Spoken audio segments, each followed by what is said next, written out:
এক ছিল বিশাল এক সবুজ বন। সেই বনের রাজা ছিল এক শক্তিশালী সিংহ। তার নাম ছিল রাজা সিংহ। বনের সব পশু পাখি তাকে খুব ভয় করত, কিন্তু একই সাথে সম্মানও করত, কারণ রাজা সিংহ খুব সাহসী হলেও সে অন্যায় একদম পছন্দ করত না। একদিন বনে বড় সমস্যা দেখা দিল। একটি ধূর্ত শিয়াল সব পশুদের মধ্যে ঝগড়া লাগিয়ে দিচ্ছিল। কখনো হরিণকে বলতো, হাতি তোমার খাবার নষ্ট করেছে, আবার হাতিকে বলতো, হরিণ তোমাকে অপমান করেছে। এতে করে বনের শান্তি নষ্ট হয়ে গেল। সব পশু একদিন রাজা সিংহের কাছে গিয়ে তাদের দুঃখের কথা বলল। রাজা সিংহ সব কথা মন দিয়ে শুনল। তারপর সে চুপচাপ কয়েকদিন বনের সব কিছু লক্ষ্য করতে লাগল।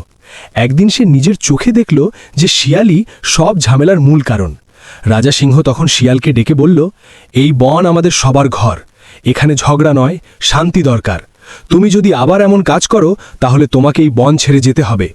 সিংহের কথা শুনে শিয়াল খুব লজ্জা পেল এবং নিজের ভুল বুঝতে পারল। সে সবার কাছে ক্ষমা চাইল। তারপর থেকে বনে আবার শান্তি ফিরে এলো। সব পশু মিলেমিশে সুখে থাকতে লাগল। আর সবাই বুঝল, সত্যিকারের রাজা সেই যে শক্তির সাথে ন্যায় বিচারও করে।